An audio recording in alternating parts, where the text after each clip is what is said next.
오늘 함께 은혜 나누실 말씀은 누가복음 21장 10절부터 19절 말씀입니다. 누가복음 21장 10절부터 19절 말씀 함께 합독하시겠습니다. 또 이르시되 민족이 민족을 나라가 나라를 대적하여 일어나겠고 처처에 큰 지진과 기근과 온역이 있겠고 또 무서운 일과 하늘로서 큰 징조들이 있으리라. 이 모든 일 전에 내 이름을 인하여 너희에게 손을 대어 핍박하며 회당과 옥에 넘겨주며 임금들과 관장들 앞에 끌어가려니와 이 일이 도리어 너희에게 증거가 되리라. 그러므로 너희는 변명할 것을 미리 연구치 않기로 결심하라. 내가 너희의 모든 대적이 능히 대항하거나 변박할 수 없는 구제와 지혜를 너희에게 주리라. 심지어 부모와 형제와 친척과 벗이 너희를 넘겨주어 너희 중에 몇을 죽이게 하겠고 또 너희가 내 이름을 인하여 모든 사람에게 미움을 받을 것이나 너희 머리털 하나도 상치 아니하리라. 너희의 인내로 너희 영혼을 얻으리라. 아멘. 오늘은 누가복음 21장 10절부터 19절의 말씀을 중심으로 장차 받을 핍박의 예고라는 제목으로 함께 은혜를 나누고자 합니다. 예수님께서 예루살렘에 입성하시고 나서 그 이후로 바리새인들과 서기관들, 그 당시 종교 지도자들과 심각한 격렬한 그런 논쟁도 있었고 또 성전을 막 들러엎는 성전 정화 이런 사건도 있었습니다. 그러면서 이제 모든 예수님의 사역들을 거의 다 마치고 감람산에 올라가서 이제 예루살렘을 바라보면서 그때 이제 어떤 사람이 그 예루살렘이 너무나 아름답고 대단하기 때문에 그것을 예수님께 이제 막 자랑을 했던 것이죠. 그랬더니 예수님께서 이 예루살렘이 이제 곧 무너지게 될 것이다라는 충격적인 그런 말씀을 하시면서 계속해서 그 이후로 이 세상의 종말에 관한 이야기를 예언적으로 하고 있습니다. 예수님께서 8절부터 쭉 이렇게 하셨던 그 말씀은 이제 곧 있을 예루살렘 성전의 그 함락을 의미하고 있기도 하면서 궁극적으로는 이 세상 끝날 종말이 어떻게 임하게 될 것이냐라는 것에 대해서 예수님께서 말씀을 하고 있습니다. 그래서 종말의 징조에 관해서 첫 번째, 적그리스도가 출현해서 수많은 사람들을 미혹하게 될 것이다. 내가 바로 예수다라고 하는, 내가 그리스도라고 하는 그런 자가 나타나서 수많은 사람들을 미혹해서 그 영혼을 죽이는 그런 역사가 있게 될 것이다. 그게 이제 8절에 있었던 말씀이고, 그리고 난리와 소란이 있게 될 것이다. 그리고 또 자연재해가 또 발생하게 될 것이고, 그러면서 12절부터 19절에는 이제 성도에 대한 세상의 핍박이 있게 될 것이다 라고 이렇게 종말의 징조에 대해서 말씀을 하고 있습니다. 그래서 10절에 먼저 또 이르시되 민족이 민족을 나라가 나라를 대적하여 일어나겠고, 그래서 난리와 소란에 대한 어떤 부연 설명인데 민족이 민족을 나라가 나라를 대적하여 일어나는 일들이 지금 오늘날에도 이 우크라이나 사태와 같은 그 전쟁을 보면서 러시아와 그 우크라이나의 어떤 갈등, 민족적인 갈등, 그런 걸로 인해서 전쟁이 일어나게 되고, 또 지금까지 최근에 현대사에 나타난 많은 전쟁들을 보면은 그 아주 미묘한 그런 갈등이 생기게 되었고, 또 아주 작은 사소한 일로 시작이 되어가지고 전쟁까지 번져나는, 또 내전이 생기는 그런 일들을 보면서 이런 일들이 점점 종말의 때가 다가오면서 더 많이 일어나게 될 것이다. 빈번하게 일어나게 된다라는 것을 말씀을 하고 있습니다. 물론 이 예수님께서 이 말씀을 전하시는 그 당시에도 또 이스라엘 주변에 있는 많은 국가들 간에 이런 전쟁들이 있었습니다. 그러나 이런 일들이 이제 종말의 때가 오면은 더 빈번하게 될 것이고, 또 너희들이 직접 그런 종말의 그런 모습들을 보면서 경각심을 가져야 된다. 이제 주님 오실 날이 얼마 남지 않았다라는 사실을 분명히 보여주고 있으니 너희는 방심하지 말고 경각심을 가지고 주님 오실 그때를 준비하라라는 그런 말씀입니다. 그러면서 처처에 큰 지진과 기근과 온역이 있겠고, 이런 자연적인 재해도 여러 상황 가운데서 나오게 되는데 이 구약 성경에도 보면은 하나님께서 그 인간을 심판하실 때 하나님이 제시하는 형벌 중에 이런 자연적인 재해가 굉장히 많았습니다. 고라라고 하는 사람이 당을 지어가지고 모세를 반역하는 그런 행동을 했을 때 나중에 그들을 어떻게 죽였냐면은 땅이 그 입을 열어 그들과 그 가족과 고라에게 속한 모든 사람과 그 물건을 삼키매. 그 고라가 서 있는 그 자리에 땅이 갈라지면서 지진이 일어나면서 그들이 다 죽게 되는 그런 재앙도 있었습니다. 그리고 또 다윗이 하나님 앞에 범죄했을 때 하나님께서 그 징계를 내리시고 또 재앙을 내리시는데 그러니까 세 가지를 하나님께서 선택하라고 하는데 7년 기근 또 대적에게 쫓겨서 석 달 동안을 도망하는 것 그리고 세 번째가 3일 동안 그 땅에 온역이 있을 것이다. 이 세 가지 중에서 하나를 선택을 하라고 합니다. 이 얘기는 뭐냐면은 하나님께서 심판하실 때 이러한 기근이나 또 온역 이런 것들로 인해서 심판하신다라는 것을 보여주고 있는 것이죠. 그래서 오늘날 일어나는 여러 가지 기근이나 이런 온역 이런 것들도 하나님의 그 심판 가운데 일어나는 그런 재앙이죠. 그 원인이 다 어디에 있겠습니까? 인간의 죄악이 관영해지고 하나님 봤을 때 그 죄악이 너무나 기승을 부리고 있기 때문에 자연적인 재해도 일어나게 된다. 그리고 인간의 문명이 계속해서 이렇게 발달하게 되면서 이러한 것들도 계속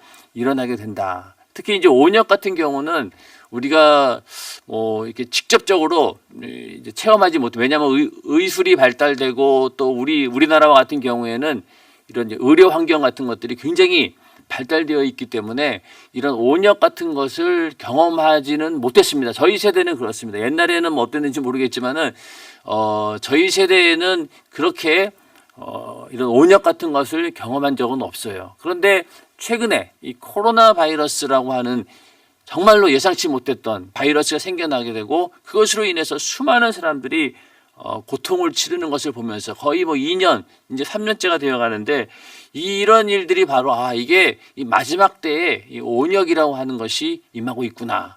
그걸 절실하게 느낍니다. 예전에도 이런 전염병들이 있긴 있었죠. 그런데 그 기간이 오래 가지 않았습니다. 한 달, 두 달, 석 달 그리고 아주 부분적인 그런 곳에서 발생했던 일이었기 때문에 충분히 또 그것을 의료적으로 커버할 수 있었는데 이게 이제 풀어지다 보니까 도저히 막을 수 없을 만큼 전 세계에 번져나가는 걸 보면서 이 온역이라고 하는 것이 이렇게 역사하는구나라고 우리가 지금 뼈저리게 실감을 하고 있습니다. 그래서 나라와 나라가 대적하여 일어나는 그런 전쟁의 상황들이 계속해서 조짐을 보여주고 있고 또 온역이나 기근 또 지진 뭐 이런 것들이 계속해서 발생하는 것들을 요즘에는 아주 심심치 않게 뉴스를 통해서 보게 됩니다. 그만큼 주님의 때가 임박했다. 주님 오실 날이 얼마 남지 않았다라고 하는 것을 주님이 계속 보여주고 있는 것이죠. 그리고 또 무서운 일과 하늘로서 큰 징조들이 있으리라. 이 부분에 대해서도 이 여러 가지 이제 천재지변 이런 것들이 생겨난다는 얘기인데 자연 생태계가 우리 인간의 문명의 발달과 함께 굉장히 파괴되고 오염이 되어가고 있습니다. 그리고 공해 문제 이런 것들로 인해서 우리 인류의 어떤 생존에 큰 위협을 주고 있는데 그러다 보니까 이제 오존층이 파괴가 되고 또 지구의 기온이 계속해서 올라가는 그런 온난화 현상 그로 인해서 북극에 있는 빙산이 막 녹아가면서 그러다 보니까 저 낮은 지대에 있는 쪽에는 막 홍수가 나고 이러면서 계속해서 여러 가지 자연재해가 막 발생하게 됩니다. 이런 일들은 우리 인간이 어떻게 감당할 수가 없는 거예요. 뭐 요즘에 그 산불만 일어나도 그걸 끌 수가 없어요. 인간의 힘으로는 아주 역부족입니다. 그런 일들이 생겨나게 되는데 그리고 또 가끔 가다가 우주에 있는 유성이 지구와 충돌하게 된다. 또 운석이 막 떨어지는 이런 일들을 보면서 이런 일들은 정말로 경험해보지 못했던 그런 엄청난 일들이 생긴다는 것이죠. 그래서 요한계시록 6장 13절에 보면은 하늘의 별들이 무화과 나무가 대풍에 흔들려 선 과일이 떨어지는 것 같이 땅에 떨어지며 하늘의 별들이 땅에 떨어지는 그런 일들을 보게 된다는 거죠. 이 마지막 때에는 무화과 나무가 익기도 전에 떨어지는 것처럼 우수수 별들이 막 하늘에서 땅으로 떨어지는 일들, 이런 일들을 보게 될 것이다. 그리고 또 요한계시록 8장 12절에 보면은 넷째 천사가 나팔을 부니 해 3분의 1과 달 3분의 1과 별들의 3분의 1이 침을 받아 그 3분의 1이 어두워지니 낮 3분의 1은 비침이 없고 밤도 그러하더라. 갑자기 이런 그 해와 달, 그것이 빛을 잃어가지고 3분의 1이 어두워진다. 이런 일들도 생긴다라고 하는 것이죠. 이것은 우리가 상상하지 못했던 그런 자연재해가 일어난다는 겁니다. 그러면서 결국 베드로후서 3장 10절에 보면은 그러나 주의 날이 도적같이 오리니 그날에는 하늘이 큰 소리로 떠나고 체질이 뜨거운 불에 풀어지고 땅과 그 중에 있는 모든 일이 드러나리로다. 이렇게 말씀하고 있는데 하늘이 큰 소리로 떠나가고 체질이 다 녹아서 없어지는, 이 땅이 완전히 사라지는 그런 일들이 생긴다. 지금 우리가 상상할 수 없는 일들이죠. 그러나 요한계시록에 분명히 이 마지막 때에는 그러한 우리가 경험해보지 못했던 엄청난 재앙이나 환란이 있게 될 것이다 라고 분명히 예언을 하고 있습니다. 그래서 이러한 모든 일들을 너희가 볼 때 이제 종말이 얼마 남지 않았다 라고 이렇게 주님이 말씀하고 있는 것이죠. 그 다음에 이제 12절부터 아까 말씀드렸듯이 성도들에 대한 핍박에 대한 이제 종말의 현상들이 나오게 되는데 12절 이 모든 일 전에 내 이름을 인하여 너희에게 손을 대어 핍박하며 회당과 옥에 넘겨주며 임금들과 관장들 앞에 끌어가려니와. 성도에 대한 핍박, 이게 바로 종말의 네 번째 징조가 되겠는데, 여기서 이제 회당을 언급한 것은 유대인들에 의한 종교적인 핍박을 말하는 거죠. 그러니까 예수님도 고난당하시고 핍박당한 그 핍박을 가했던 그 주체가 누구였습니까? 바로 하나님을 가장 잘 섬긴다라고 했던 그 시대 유대인들이었죠. 그런 것처럼 이 마지막 때에도 누구에 의해서 핍박받느냐, 여기서 회당이라고 하는 것을 언급한 것처럼 오늘날 마지막 시대에도 누가 우리를 핍박하느냐, 예수를 믿는다라고 하는 같은 그리스도인들이 핍박할 수 있다는 겁니다.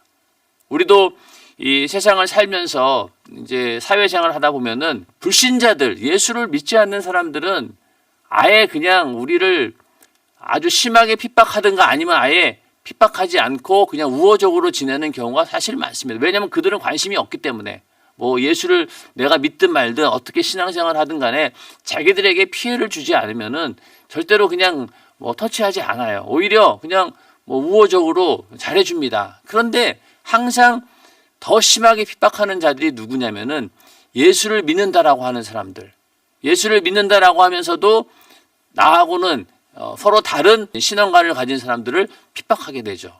그래서 꼭 그렇게 믿어야만 되느냐, 주일날 그냥 뭐 일할 수도 있고 회사에 나와서 근무할 수도 있는 것이지 뭐 죽어도 안 된다 이런 게 어딨냐 이러면서 은근히 예수 믿는다라고 하는 사람들이 핍박을 한다는 거죠. 그런 것처럼 여기서 회당과 옥에 넘겨준다, 회당에 넘겨준다라는 건 뭐예요? 그러니까 그 당시도 예수님도 그 회당에서 먼저 판결을 하게 되잖아요.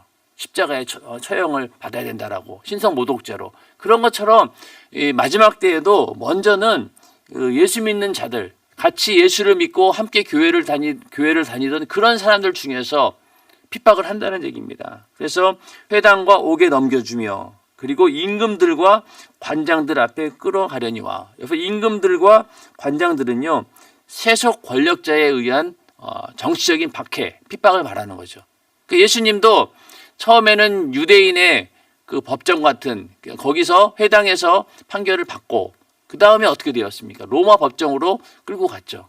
그렇게 해서 십자가의 처형을 당하게 되는데, 그런 것처럼 이 마지막 때에도 먼저는 예수 믿는 사람들끼리 거기에서 핍박하는 자와 핍박받는 자가 발생하게 되고, 그로 인해서 그들을 어떻게 하겠습니까? 정치적으로 박해를 해서 사회적으로 완전히 매장을 시키거나 또 법을 이용해서 예수 믿는 자들에게 법으로 정죄해서 핍박을 하게 된다라고 하는 것이죠. 그래서 오늘 이 12절에 있는 말씀처럼 회당과 옥에 넘겨주며 그리고 임금들과 관장들 앞에 끌어가려니와. 절대로 그냥 신앙적인 문제를 가지고 그걸로 핍박으로 끝나지 않습니다. 반드시 법의 테두리 안에 넣어서 그렇게 해서 핍박을 하게 되는 것이죠. 오늘날 우리가 당하는 여러 가지 그 기독교인으로 받는 핍박들을 보면은 그냥 신앙적인 문제로 끝나지 않아요. 항상 이게 법적으로 연결이 됩니다. 그렇게 해서 아주 교묘하게 이 땅에 있는 그리스도인들을 핍박하는 그런 일들이 얼마나 많이 있습니까? 차별금지법이나 이런 것들도 법의 테두리 안에서 교회를 핍박하려고 하는 그런 의도가 숨겨져 있기 때문에 그 안에 있는 교회를 핍박하려고 하는 그런 조항들에 대해서 우리가 관심을 가지고 기도하면서 절대로 그런 법안이 발의되어서는 안 된다라고 하는 이유도 이런 맥락인 거죠.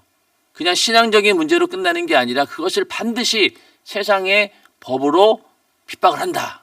예, 그러니까 꼼짝없이 당하게 된다는 겁니다. 그래서 마지막 때가 되면은 이렇게 예수를 믿는다라고 하는 같은 기독교인이라고 했던 사람들 가운데서 핍박하는 자들이 생겨나게 될 것이고 그들을 그냥 또 그것을 끝나지 않고 세상 법정이나 이런 법의 테두리 안에서 반드시 정치적으로 이렇게 핍박하게 될 것이다 라고 하는 것을 말씀을 하고 있습니다. 이 모든 일들의 그 원인이 무엇일까요? 세상이 예수 믿는 자들을 미워한다는 거예요. 그 전에 세상은 누구를 미워합니까? 바로 예수 그리스도 주님을 미워하기 때문에 그 예수 안에 진정으로 속해 있는 자들 성도들을 더 미워할 수밖에 없다는 것이죠. 요한일서 3장 13절에 형제들아 세상이 너희를 미워하거든 이상히 여기지 말라. 이상히 여기지 말라는 것. 세상이 너희를 미워하는 것 너무나 당연하다는 겁니다. 그리고 요한복음 15장 18절에서 19절에 보면은 세상이 너희를 미워하면 너희보다 먼저 나를 미워한 줄을 알라. 그러니까 예수님께서 나를 먼저 세상이 미워했기 때문에 당연히 나에게 속한 너희들도 미워할 수밖에 없다. 그래서 19절에 너희가 세상에 속하였으면 세상이 자기의 것을 사랑할 터이나 너희는 세상에 속한 자가 아니요 도리어 세상에서 나의 택함을 입은 자인고로 세상이 너희를 미워하느니라. 우리가 어디 안에 있느냐, 예수 안에 있느냐, 세상에 있느냐에 따라서 극명하게 달라진다는 거죠. 세상 안에 있는 자들은 절대로 핍박을 당하지 않습니다. 그러나 예수 안에, 주님 안에 있는 자들은 반드시 세상으로부터 핍박을 받게 되어 있다는 거죠. 평안할 때는 그것이 드러나지 않지만은 그러나 이렇게 종말의 때 재앙의 날이 오게 되면은 반드시 핍박이 그게 달하게 될 것이다. 그때 구별이 된다는 겁니다. 과연 내가 세상에 있는 자인가 아니면은 예수 안에, 주 안에 있는 자인가. 그것이 분명하게 구별된다는 거예요. 그래서 우리는 그러한 핍박에 그런 때가 오기 전에 그런 핍박이 있기 전에 먼저 우리가 구별되어져야 된다는 거죠. 먼저 내가 예수 안에 있다라고 하는 확실한 그런 믿음을 가지고 그 구별되어 있어야지만이 이 핍박을 이겨낼 수 있는 것이지 세상하고 그냥 어정쩡하게 있게 되면은요 환란이 오고 핍박이 오면은 갈팡질팡하다가 결국은 세상의 미혹에 넘어갈 수밖에 없다는 겁니다. 그래서 우리는 분명하게 예수 안에 들어가 있어야 됩니다. 그래야지만이 우리 내 영혼을 지켜낼 수 있는 것이죠. 이 마지막 때에 우리 모두 예수 안에 속한 자들이 되어서 절대로 세상이 우리를 핍박하더라도 절대로 거기서 무너지지 않고 끝까지 믿음을 지키는 우리 모두가 되기를 주님의 이름으로 축원합니다. 우리는 세상이 우리를 미워한다. 그래서 당연히 핍박받는 것이 그것은 피할 수 없는 그런 하나님께서 우리에게 주신 어떤 고난 그 뒤에 축복한 영광을 위해서 주시는 피할 수 없는 그런 과정이다라는 것을 인식하고 어떠한 상황 가운데서도 우리는 핍박과 고난을 이길 수 있는 그런 믿음으로 만반의 준비를 해야 되는 것이죠. 그 다음에 13절에 가서요. 이 일이 도리어 너희에게 증거가 되리라. 그러니까 핍박이라고 하는 것이 성도들이 당하는 그 핍박이 그냥 하나의 재앙으로 끝나는 게 아닙니다. 이 일을 통해 가지고 예수 그리스도의 복음이 더 증거가 되죠. 핍박하면 핍박할수록 오히려 복음은 더 확산이 됩니다. 그리고 그 복음이 증거되면서 그 복음에 대한 그 진실성을 입증하는 그런 계기가 된다는 거죠. 복음을 전하는 자들이 죽음 앞에도 그 죽음을 초월해 가면서 복음을 전하는 그런 모습을 보면서 많은 사람들이 충격을 받게 되고 도대체 저들이 믿고 있는 예수가 누구이기에 그들이 믿고 있는 복음이 과연 무엇이기에 저렇게 죽음까지도 초월할 수 있을까? 그러면서 그 사람들에게 마음의 충격을 받고 회개에 이르게 하는 그런 일들이 생기기 때문에 결국은 이 핍박이 복음에 대해 더 복음을 확장시키고 또 그 복음의 진실성을 입증하는 그런 계기가 된다는 겁니다. 초대교회 당시에 그 예수를 믿는다라고 하는 것은요, 지금하고는 상황이 달라요. 그때는 예수를 믿는다라고 하는 순간부터 사회적인 고립을 각오해야 되고 또 핍박을 각오해야 되고 심지어는 죽음까지도 각오해야만이 예수를 믿을 수 있었습니다. 그렇기 때문에 내가 예수를 믿고 그리스도인이 되었다라고 하는 것은요, 전도자가 된다는 거죠. 그리고 그 당시 그런 핍박 가운데도 전도자가 될 수밖에 없어요. 전하지 않고는 견딜 수가 없으니까. 전도자가 되고 결국 이 전도자가 된다고 하는 것은요, 순교자가 된다는 거예요. 그러니까 그리스도인으로서 신자가 된다라고 하는 것은 전도자가 되는 것이고 전도자가 결국은 순교자가 되는, 이게 바로 초대교회 시대의 상황이었습니다. 그들은 목숨을 걸고 예수를 믿었던 거죠. 목숨을 걸고 예수 그리스도의 복음을 전했던 자들입니다. 결국은 그 대가로 순교를 당하는 그런 일들이 많았다는 것이죠. 그게 다 뭐냐? 바로 이 순교자가 나타난다라고 하는 것은 그만큼 이 복음에 대한 그 진실성, 이 복음만이 죽음을 초월할 수 있고 죽음보다도 더 귀한 영원한 생명을 얻는 것이기에 이 복음을 전하는 것, 그리고 복음을 위해서 목숨을 기꺼이 바치는 것, 이 일을 통해서 더 복음이 확산되어 간다. 그래서 핍박을 당하면 당할수록 오히려 어떻습니까? 더 기독교가 왕성하게 부흥되었고 또 교회가 세워지는 역사가 있지 않았습니까? 그런 것처럼 이 마지막 때에도 이런 환난과 핍박이 있지만은 이것이 오히려 복음을 증거하고 내 안에 있는 이 복음이 진정으로 영원한 것이고 영원한 생명이 있는 것이 이것만이 옳구나라는 것을 분명히 입증해지는 그런 사건이 될 것이다 라고 예수님께서는 말씀하고 있습니다.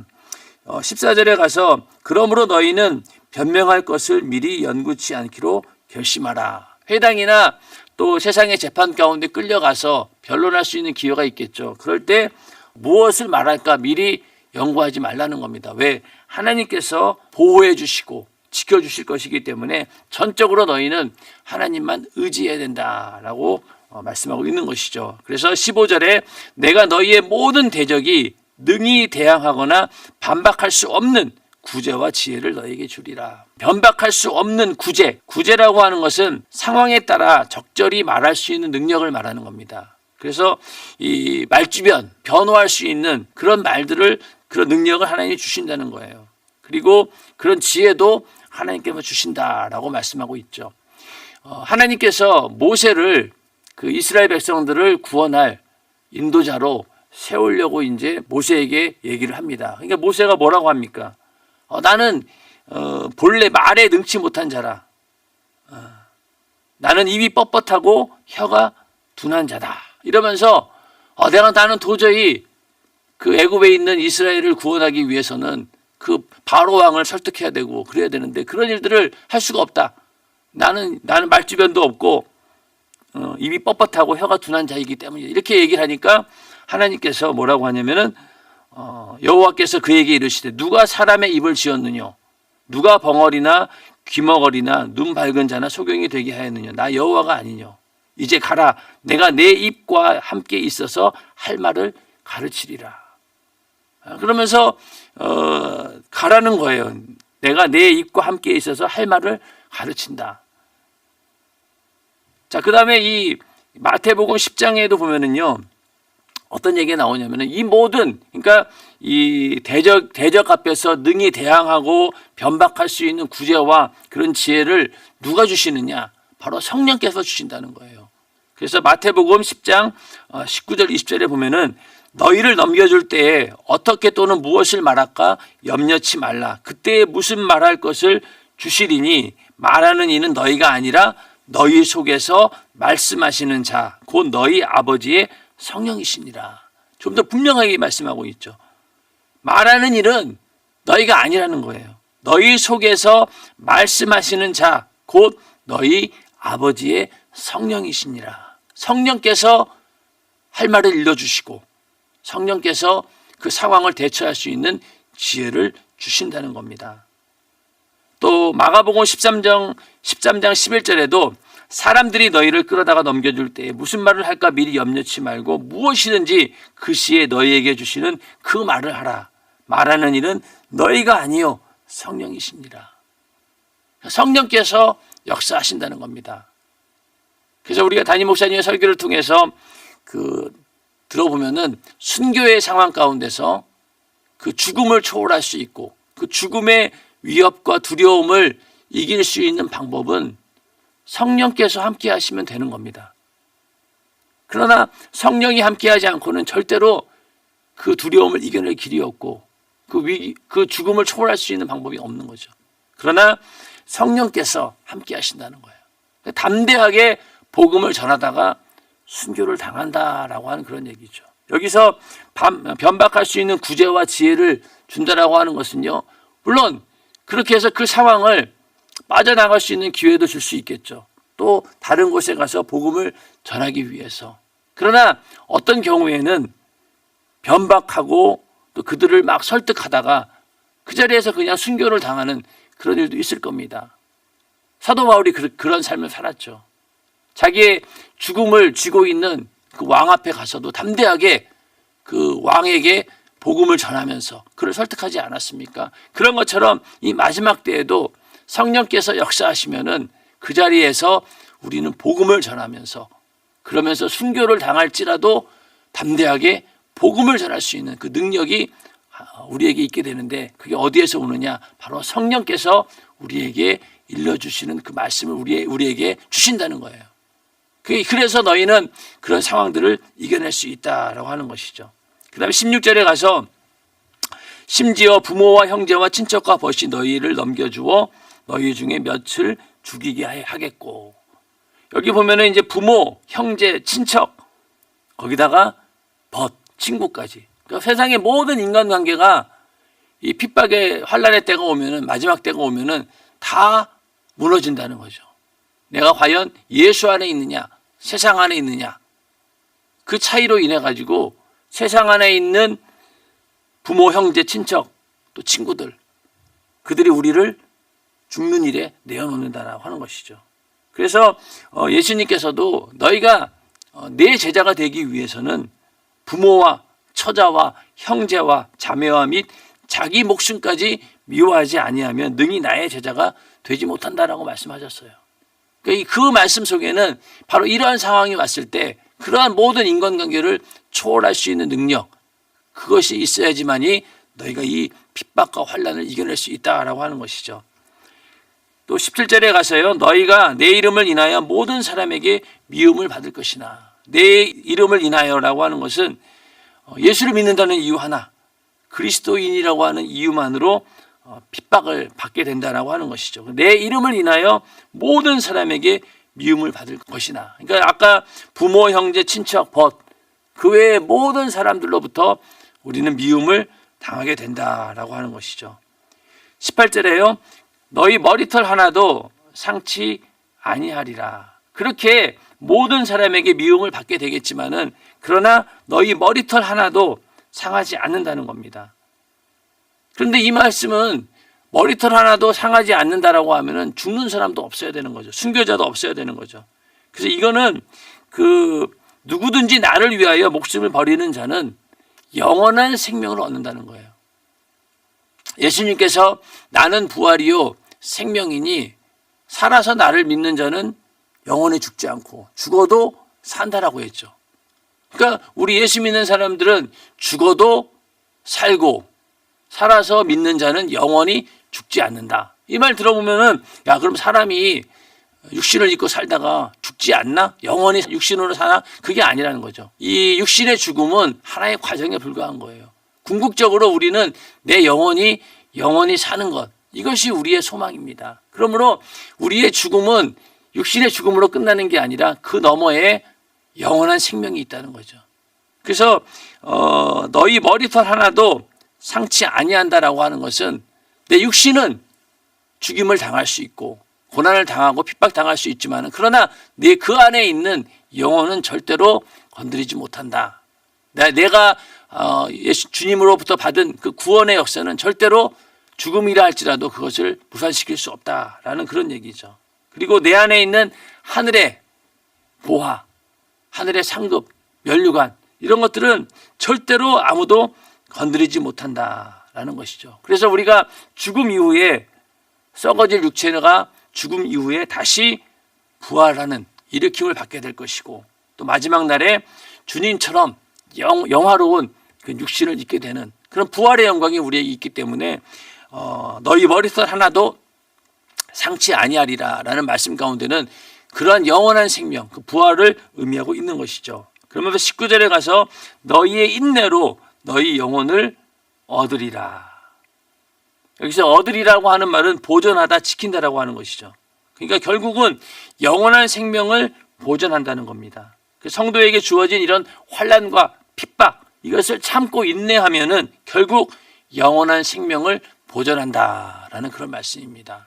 그러니까 우리가 끝까지 지켜야 되는 것은 바로 내 영혼의 구원입니다. 인정하시면 아멘 하시기 바랍니다. 이것만은 절대로 우리가 놓쳐서는 안 되고 목숨을 다하고 나의 모든 것을 투자해서라도 끝까지 내 안에 있는 내 영혼의 구원만은 지켜내야 한다는 것이죠.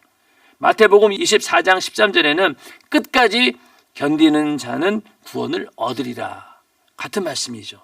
그래서 인내라고 하는 것은 사도 바울이 로마서 5장 3절 4절에서 말씀하기를 우리가 환난 중에도 즐거워하나니 이는 환난은 인내를, 인내는 연단을, 연단은 소망을 이루는 줄 알미로라. 그러니까 우리가 환난을 통해서 인내를 경험하게 되고 그 인내를 통해서 연단되어지고 그러면은 그 연단이 결국은 소망을 이루게 된다. 죽음이 온다 할지라도 우리는 죽음 너머에 있는 영원한 생명 그걸 바라보면서 소망을 갖게 된다는 거죠. 부활의 소망을 가지기 때문에 죽음을 초월할 수 있다라고 하는 겁니다. 그래서 너희에게 인내가 필요하면 너희가 하나님의 뜻을 행한 후에 약속을 받기 위함이라. 히브리서 10장 36절 말씀입니다. 인내가 필요하다는 거예요. 그리고 그 인내는 하나님의 약속을 받기 위한 것인데 그 약속이 무엇입니까? 영원한 생명, 부활의 약속입니다. 그걸 얻기 위해서 우리에게 인내가 필요하다는 거죠. 그래서 야고보서 1장 2절 4절에도 내 형제들아 너희가 여러 가지 시험을 만나거든 온전히 기쁘게 여기라. 이는 너희 믿음의 시련이 인내를 만들어내는 줄 너희가 알미라. 인내를 온전히 이루라. 이는 너희로 온전하고 구비하여 조금도 부족함이 없게 하려 함이라. 그 인내만이 우리의 구원을 완성할 수 있다는 겁니다. 구원을 이루라라고 하는 그 말씀 가운데는 이 인내가 반드시 들어가게 되는 거죠. 인내와 연단, 그로 인해서 소망이 더 견고해지고 결국은 그 소망을 이루어내는 일이 인내의 과정을 통해서 생긴다는 것이죠. 그래서 너희의 인내로 너희 영혼을 얻으리라. 그래서 우리는 오늘 하루 살아가는 동안도 내 영혼을 지키는 일, 그것이 최고의 인생의 목적이 되어야 됩니다. 하루하루 살아갈 때마다 어떻게든 이 악한 사단 마귀 귀신의 역사는 내 영혼을 사냥하려고 내 영혼을 어떻게든 죽이려고 육신을 괴롭히기도 하고 또 환경 가운데 여러 가지 문제들을 만들어내서 어떻게든 우리를 신앙에서 좌절시키려고 합니다. 결국 그렇게 해서 내 영혼을 지옥으로 끌고 가려고 하는 그게 바로 사단 마귀 귀신의 역사이죠. 그거를 이겨내기 위해서 우리는 인내해야 됩니다. 지금 우리가 닥치는 여러 가지 고난들이 있을 수 있죠. 그런 고난들을 우리 인내로서 견디지 못하고 거기서 그냥 무너져 버리고 포기한다라고 하면은 내 영혼을 뺏길 수밖에 없어요.